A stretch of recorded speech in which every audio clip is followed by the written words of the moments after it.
আমরা এখন এমন এক সময়ে বাস করছি যখন আমরা অনেক বিভ্রান্তির ধাঁধায় পড়ে আছি। আমাদের সকলের অনেক প্রশ্ন আছে। উদাহরণস্বরূপ, মানুষ অনেক কঠিন পরীক্ষার মধ্য দিয়ে যাচ্ছে তাদের ব্যক্তিগত জীবনে।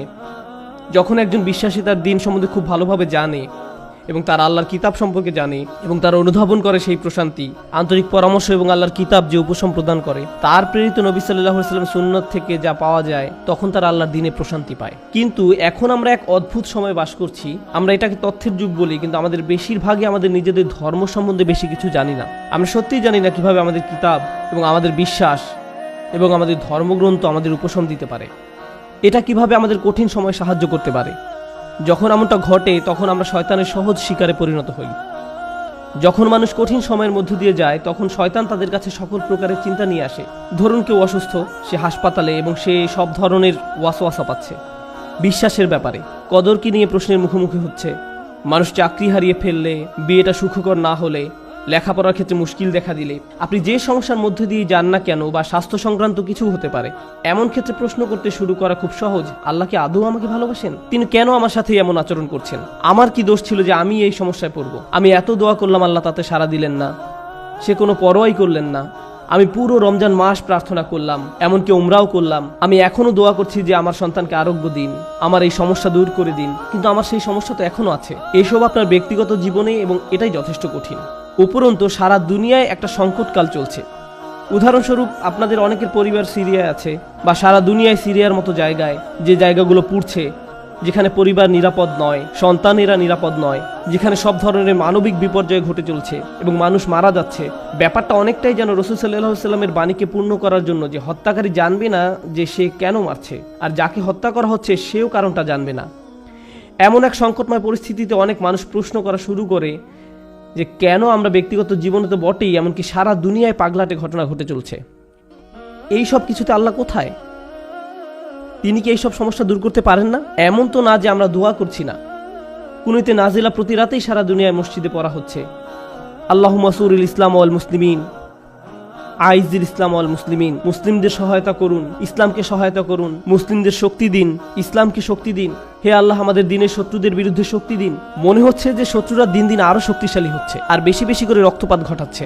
সেই মুহূর্তে কোনো ব্যক্তি তার ধর্ম নিয়ে খুবই হতাশ হয়ে যায় এবং চিন্তা করা শুরু করে এসবের কোনো মানে হয় না, আমি কেন দোয়া করব, কিছুই তো বদলাবে না। এটা কিন্তু আসলে খুব সার্বজনীন একটা সমস্যা। এই সমস্যার ফলাফল স্বরূপ কিছু জিনিস ঘটে। কিছু মানুষ দোয়া করাই বন্ধ করে দেয়। শুধু দোয়াই নয়, এমনকি তারা নামাজ পড়াও বন্ধ করে দেয়, পরোয়া করে না। নামাজকে আল্লাহ এভাবে বর্ণনা করেছেন যে এটা একটা সুরক্ষা, এটা একটা সুরক্ষা। ইন্না সালাতা তানহা আনিল ফাহশাই ওয়াল মুনকার। নামাজ আপনাকে সব ধরনের লজ্জাহীনতা, অশ্লীল আচরণ এবং সব ধরনের ক্ষতি থেকে রক্ষা করে, সব ধরনের ক্ষতি থেকে রক্ষা করে। সুতরাং আল্লাহ যখন এমনটা বলেন এবং কোনো ব্যক্তি নামাজ ত্যাগ করে, তখন তারা আসলে সরাসরি শয়তানের শিকারে পরিণত হয়, সব ধরনের খারাপ কাজ করে যাবে এবং যে করছে সে বুঝতেও পারবে না যে সে কেন এই কাজটা করছে।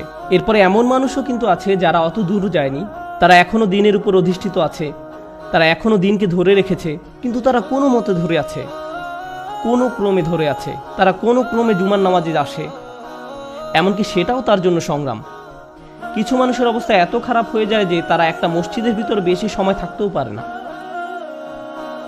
যদিও কোনো কারণে তারা থাকে, তাহলে অস্বস্তি বোধ করা শুরু করে। এমন ঘটনা ঘটে। আমার এমন অনেক মানুষের সাথে সাক্ষাৎ হয়েছে। আমি মনে করি না যে তারা খারাপ মানুষ।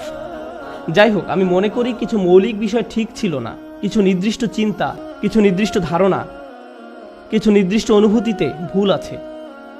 আর সেই ভুল অনুভূতির কারণে একজন খুব বিপজ্জনক পথে চলে, সেই পথে যেটা পথভ্রষ্টতার দিকে নিয়ে যায়।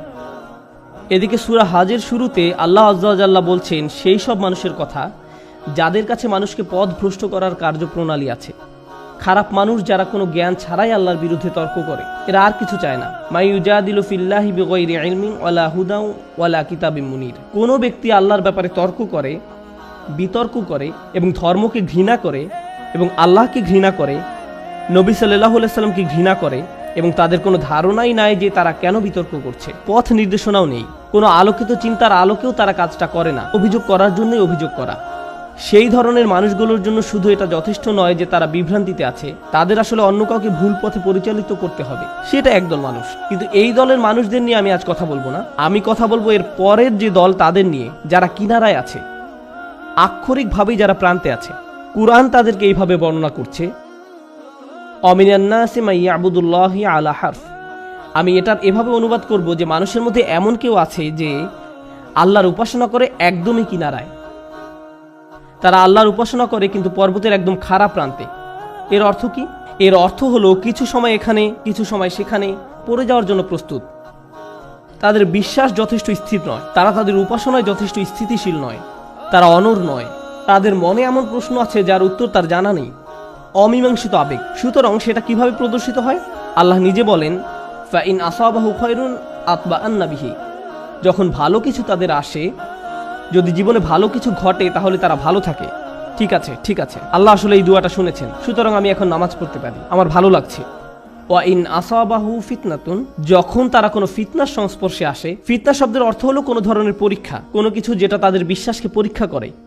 সুতরাং আল্লাহ খাইরের বিপরীত শব্দ শার ব্যবহার করেননি, এখানে শব্দটি হবে শার। সুতরাং আপনি হয়তো আশা করছিলেন যে আল্লাহ বলবেন ফা ইন আসাবাহু খায়রুন ইতমাআন্না বিহি ওয়া ইন আসাবাহু শাররুন। না, ওয়া ইন আসাবাতহু ফিতনাতুন। কেন এই শব্দটি গুরুত্বপূর্ণ? কারণ আল্লাহ আমাদেরকে জানাচ্ছেন, যখন আপনার খারাপ কিছু ঘটে, তখন শুধু আল্লাহ আপনার বিশ্বাসকে পরীক্ষা করছেন। আল্লাহ শুধু দেখতে চান আপনি কি বিশ্বাস করেন এক আল্লাহকে যে আপনাকে তখনও ভালোবাসেন, যিনি তখনও আপনাকে গুরুত্ব দেন, তখনও তিনি আর রহমান, তখনও তিনি আর রাজিক, তিনি তখনও আপনার সব কিছুর যোগান দিয়ে যাচ্ছেন, আপনার যত্ন নিয়ে যাচ্ছেন, যদিও আপনি তা দেখতে পান না, যদিও আপনার মনে হচ্ছে যেন আপনার সামনে সমস্যার স্তূপ। আর শয়তান চায় যে আপনি প্রশ্ন করুন আল্লাহ কোথায়, সে চায় যে আপনি প্রশ্নটি করুন। তাই আল্লাহ আপনাকে অনেক সময় এমন পরিস্থিতি ফেলতে চান, এটা দেখার জন্য যে আপনার বিশ্বাস কতটা পাকাপোক্ত। এই দিনের শুরু কিন্তু আল্লাযীনা ইউমিনুনা বিল গায়ব, তারা এমন এক আল্লাহকে বিশ্বাস করে যাকে তারা দেখতে পায় না। এর অর্থ শুধু এই নয় যে আমরা আল্লাহকে দেখতে পাই না, পরিকল্পনাও দেখতে পাই না। আল্লাহ আপনাকে বলে দেন না যে তোমার দিনটা এভাবে যাবে, তুমি এখন কঠিন সময়ের মধ্য দিয়ে যাচ্ছ, কিন্তু সহজ সময় আসছে কয়েক সপ্তাহ বা কয়েক বছর বা কয়েক ঘন্টার মধ্যেই। আমরা জানি না যে পরবর্তী মিনিটেই পরিস্থিতি ভালো হবে নাকি আরো 10 বছর লাগবে, আমরা কিছু জানি না। আল্লাহ সেটা বলবেন না। ওমা কান আল্লাহু লিইউতলিয়াকুম আলাল গায়ব, আল্লাহ আপনাকে অদৃশ্যের ব্যাপারে জানাবেন না, তিনি সেটা আপনাকে জানাতে বাধ্য নন। আল্লাহ শুধু আপনাকে বলছেন তাকে বিশ্বাস করতে, শুধু আপনাকে বলছেন তাকে বিশ্বাস করতে, তাকে বিশ্বাস করতে যে আপনি নিজেকে কতটা ভালোবাসেন, আল্লাহ আপনাকে তার চেয়েও বেশি ভালোবাসেন। আপনাকে শাস্তি দিয়ে, যন্ত্রণা দিয়ে তার কোনো লাভ নেই, তার কোনো লাভ নেই। মা ইয়াফআলুল্লাহু বিআযাবিকুম, আপনাকে শাস্তি দিয়ে আল্লাহর কি লাভ? আপনি কেন ভাবেন যে আল্লাহ আপনাকে পাকড়াও করতে চান? আল্লাহ নিজে আক্ষরিক অর্থে এই প্রশ্ন করেছেন। সুতরাং যখন আপনি আমি পরীক্ষার মধ্য দিয়ে যাই, তখনই এটা হিসাব করে দেখার সময় যে আল্লাহকে বিশ্বাস করা তো সহজ, যখন সবকিছু ঠিক আছে তখন এটা তুলনামূলকভাবে সহজ। কিন্তু বিশ্বাস করা কঠিন, বিশেষত আল্লাহর কিছু নামে, আল্লাহর সেই সব নামে যেগুলোকে আমরা কঠিন সময় আঁকড়িয়ে ধরে আছি, সেগুলোকে ধরে রাখা কঠিন যখন আমাদের উপর আঘাত আসে। যখন আমরা বিশ্বাস করি যে আল্লাহ উপশমকারী, আল্লাহই সব শিফার মালিক, তার কিতাব হলো শিফা, আর আপনি হাসপাতালে বসে আছেন মৃত্যুমুখী মার কাছে বা মৃত্যুমুখী বাবার কাছে, তখন বিশ্বাস করা কঠিন। এটা অনেকের কাছেই কঠিন মনে হয়। এই খুতবাকে আমি দুইটা জিনিসে ভাগ করতে চাই। একটা হলো দোয়া বিষয়ে আমাদের চিন্তাভাবনা সংশোধন করা। পবিত্র কোরআনের অধিকাংশ দোয়াতে, নবী সাল্লাল্লাহু আলাইহি সাল্লামের সুন্নতের অধিকাংশ দোয়াতে আপনি খুব সাধারণ একটা ব্যাপার খেয়াল করবেন যে কোনো না কোনোভাবে আপনি আল্লাহর কাছে নিজের জন্য আরও বেশি শক্তি, আরও বেশি সামর্থ্য প্রার্থনা করছেন। আপনি আল্লাহর কাছে পথ প্রদর্শন, আল্লাহর কাছে ক্ষমাশীলতা এবং আল্লাহর কাছে কৃতজ্ঞতা প্রকাশ করার দোয়া করছেন। আউজিআনি আন আশকুরা নি'মাতাকা আল্লাতী আন'আমতা আলাইয়া, আমাকে ক্ষমতা প্রদান করুন যাতে আমি আপনার নিয়ামতের কৃতজ্ঞতা প্রকাশ করতে পারি। আমি আপনাদের একটা উদাহরণ দিব যা দ্বারা আপনাদের বুঝতে সহায়ক হবে যে আমি আসলে কি বোঝাতে চাচ্ছি। যেমন ধরুন, একজন মানুষ সমুদ্রে ছিল এবং তাদের জাহাজের সাথে পাথরের সংঘর্ষ হয়ে জাহাজটি ডুবে গেল। তিনি একটি কাঠের টুকরায় সমুদ্রে ভেসে আছেন, দোয়া করছেন এবং আল্লাহর কাছে দোয়া করছেন। এমত অবস্থায় তিনি দুইভাবে দোয়া করতে পারেন, হে আল্লাহ, আমাকে এখনই একটি দ্বীপে স্থানান্তর করুন এবং এই ঝড় বৃষ্টি বন্ধ করে দিন, অথবা হে আল্লাহ আমাকে এই কঠিন সময় মোকাবেলা করার শক্তি দিন। এখন তিনি দোয়া করলেন, আমাকে এখন একটি হেলিকপ্টার পাঠান এবং আমাকে একটি দ্বীপে নিয়ে যান। দোয়া করতে লাগলেন, হেলিকপ্টার হেলিকপ্টার হেলিকপ্টার, কিন্তু কোনো হেলিকপ্টার আসলো না। তিনি বললেন, আল্লাহ আমাকে হেলিকপ্টারও পাঠালেন না, আমি তো অনেক দোয়া করলাম, এটা ঠিক না, বাদ দাও, আমি আর দোয়াই করব না। অথবা মনে করুন উনি দোয়া করছেন সমুদ্র শুকিয়ে সমতল ভূমি হয়ে যাক, বলছেন হে আল্লাহ আপনার তো সেই ক্ষমতা আছে যে কোনো অবস্থার পরিবর্তনের, আপনি সকল কিছুর সৃষ্টিকর্তা, আপনি এই সমুদ্রকে সমতল ভূমিতে পরিণত করতেই পারেন। আপনি যেহেতু ইব্রাহিম আলাইহিস সালামকে নিক্ষেপ করা আগুন ঠান্ডা করে দিয়েছিলেন, আপনি আমার জন্য এটাও করতে পারেন। কিন্তু তারপরও সেটা ভূমিতে পরিণত হয় না, সমুদ্রই থেকে যায় এবং লোকটা ধীরে ধীরে ডুবে যাচ্ছেন। আমি যে বিষয়টা বলতে চাচ্ছি, আমরা মনে করি দোয়ার উদ্দেশ্য হলো আমাদের পারিপার্শ্বিক বাস্তবতা পরিবর্তন করা, পারিপার্শ্বিক বাস্তবতা পরিবর্তন করা। কিন্তু যদি আপনি কুরআন এবং সুন্নাহর দোয়াগুলো অধ্যয়ন করে থাকেন, তবে আপনি খেয়াল করে দেখবেন যে পরিবর্তন আপনি যা চাইবেন তা একান্তই নিজের জন্য। হে আল্লাহ, আমি একটা কঠিন সময়ের মধ্যে দিয়ে যাচ্ছি, এটা কাটিয়ে ওঠার সক্ষমতা দান করুন।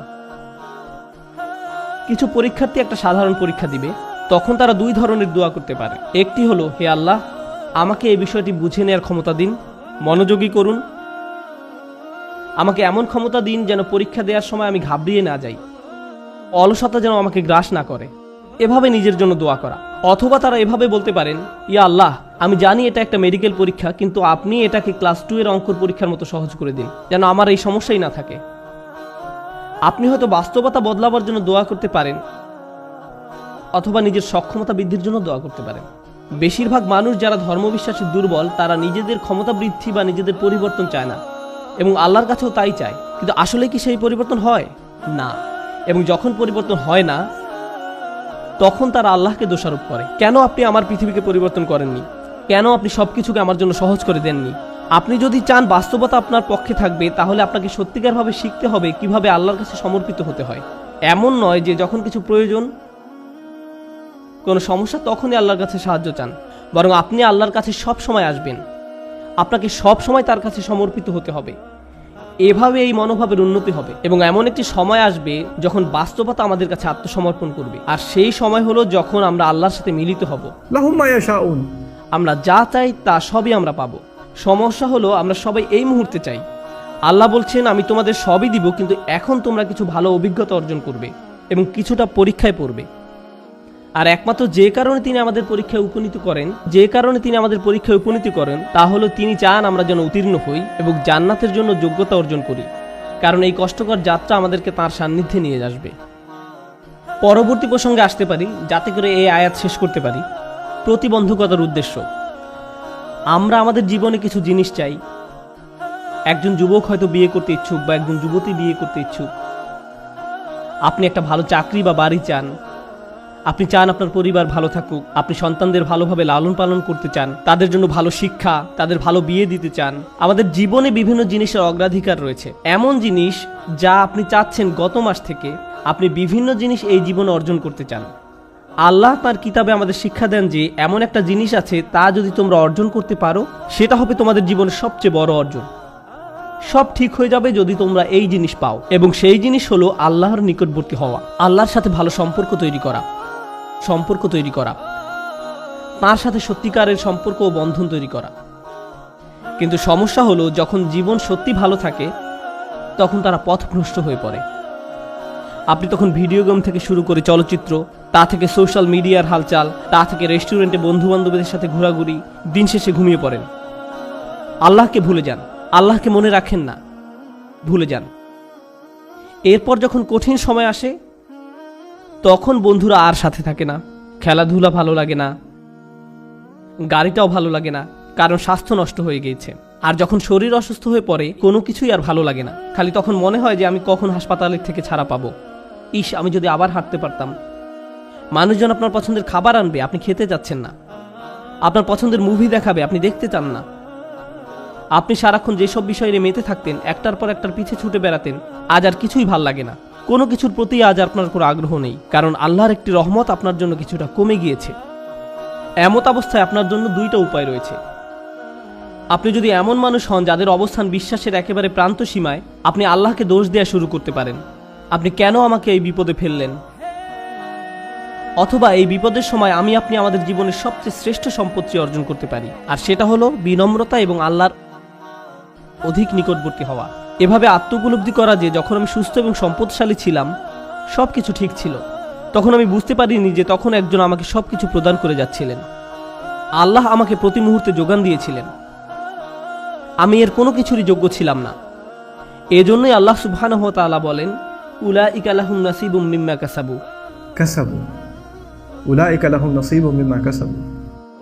আল্লাহ ফাদলের কথাও বর্ণনা করেছেন, অবতাগু মিন ফাদলিল্লাহ, আল্লাহর অনুগ্রহ তালাশ করো। আপনি কিছু উপার্জন করতে পারেন না, আপনি যা কিছুই পান তা আপনার প্রতি আল্লাহর অনুগ্রহ মাত্র, কিন্তু সময় থাকতে বুঝতে পারেননি, কারণ আপনি এটা সহজেই পেয়েছিলেন। আপনি আল্লাহর কাছে অনুনয় বিনয় করে চাইতে থাকেন, কান্নাকাটি করেন এবং এমনভাবে প্রার্থনা করতে থাকেন যেভাবে পূর্বে কখনো করেননি, যেভাবে আগে কখনো অনুভব করেননি, এবং অতঃপর আল্লাহ আপনাকে সুস্থ করেন।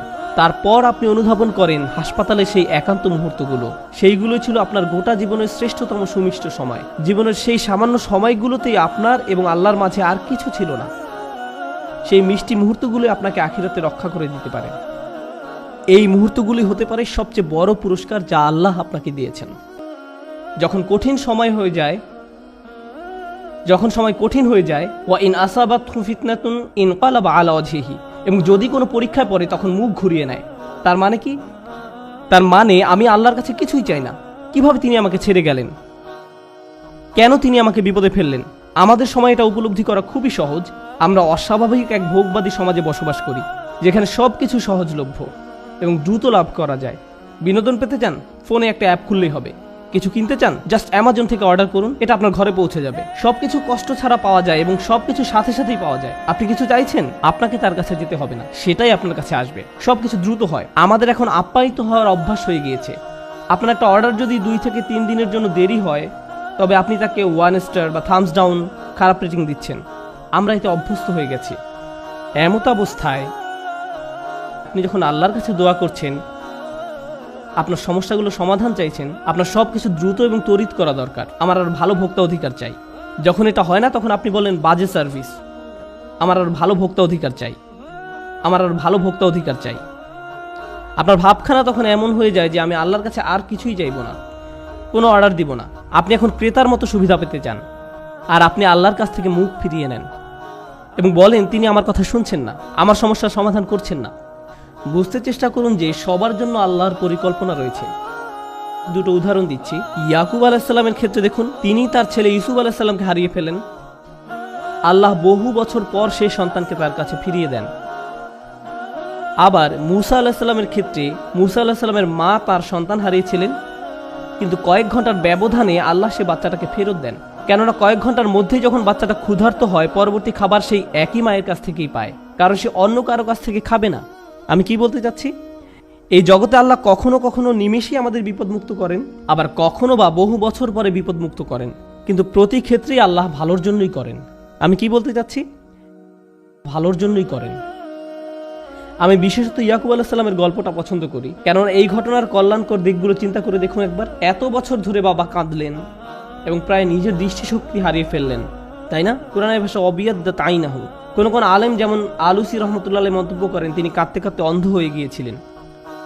এখন এই পুরো সময়টা জুড়ে ইউসুফ আলাইহিস সালাম কোথায় ছিলেন? তিনি ছিলেন জেলে।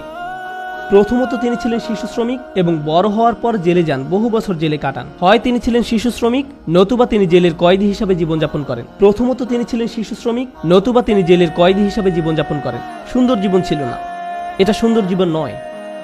কিন্তু এরপরও যখন তিনি রাজার স্বপ্নের অর্থ বলেন এবং সেই স্বপ্নের অর্থ হয় যে পুরো অর্থনীতিতে 7 বছরের মধ্যে ধস নামবে, মানুষজন দুর্ভিক্ষে মারা যাবে, একজনই তখন সেই সমস্যার সমাধান জানতেন, তিনি হলেন ইউসুফ আলাইহিস সালাম। যদি তিনি জেলে না থাকতেন তাহলে রাজাকে সাহায্য করতে পারতেন না। বুঝতে পেরেছেন?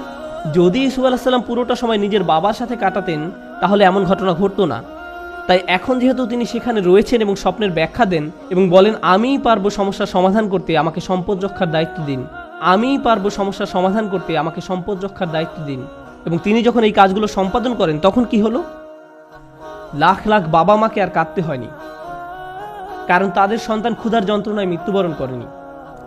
একজন বাবা তার সন্তানের জন্য বহু বছর কাঁদলেন, কিন্তু তার একার কান্নায় আল্লাহ হাজার হাজার পরিবারকে কান্না থেকে বাঁচিয়ে দেন। কারণ তিনি যদি অর্থনীতি এবং ফসল না বাঁচাতেন, পুরো দেশটাতে খরা হতো, মানুষ দুর্ভিক্ষে মারা যেত এবং যুদ্ধ সহ বিভিন্ন সমস্যার সূত্রপাত হতো। কখনো কখনো আপনি যে সমস্যার মধ্য দিয়ে যান সেটা শুধু আপনার নিজের জন্যই কল্যাণকর নয়, সেটা অনেকের জন্য সাদকায় জারিয়া পরিণত হতে পারে। আপনি সেটা জানেন না, কিন্তু আপনার ইমানের অবস্থা যদি নড়বড়ে হয়, আল্লাহর উপর আপনার এমন বিশ্বাস থাকবে না। আর তাই এই নড়বড় ইমানের কারণেই আপনি আল্লাহর দিক থেকে মুখ ফিরিয়ে নেবেন। তারপর আল্লাহ বলেন, খসিরত দুনিয়া ওয়াল আখিরা। যখন মানুষ এমন করে তখন তারা এই দুনিয়া এবং পরকাল উভয়টাই হারায়। এর মানে কি? আপনি যদি নিজেকে ধরে রাখতে পারেন, দেখুন আল্লাহ বলছেন, লাকাদ খলাকনাল ইনসানা ফি কাবাদ। নিঃসন্দেহে আমি মানুষকে সৃষ্টি করেছি কষ্ট ক্লেশের মধ্যে। আপনি আল্লাহকে বিশ্বাস করুন আর নাই করুন, আপনার জীবনে চ্যালেঞ্জ থাকবেই। আপনি আল্লাহকে বিশ্বাস করুন আর নাই করুন, জীবিকা উপার্জন করতে আপনাকে প্রচুর পরিশ্রম করতে হবে, অসুস্থতার সাথে লড়াই করতে হবে। এই জীবনটা এমন নয় যে বিশ্বাসীরা এখানে বিলাসী জীবনযাপন করবে আর অবিশ্বাসীরা কষ্টে থাকবে। আল্লাহ সব মানুষকেই কষ্ট ক্লেশের মধ্যে সৃষ্টি করেছেন, তিনি এটাই বলছেন। এখন আপনি যদি ইমানের সাথে এই কষ্ট ক্লেশ অতিক্রম করতে পারেন, তাহলে এই জীবনে যেমন আপনি সফলতা লাভ করবেন, তেমনি পরকালীন জীবনেও সফল হবেন। আপনি এমন মানসিক প্রশান্তি লাভ করবেন যা অবিশ্বাসী কারো পক্ষে লাভ করা সম্ভব না। আপনি এবং অবিশ্বাসী দুজনই অসুস্থ, কিন্তু আপনি অসুস্থ থাকা সত্ত্বেও প্রশান্তি লাভ করেন আর সে কোনো প্রশান্তি পায় না।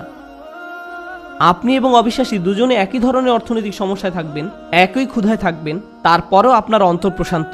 এত কিছুতে আল্লাহ আপনাকে শান্তি দিচ্ছেন, পুরস্কৃত করছেন, শান্তি দিচ্ছেন। তিনি এখনো আপনাকে রক্ষা করছেন।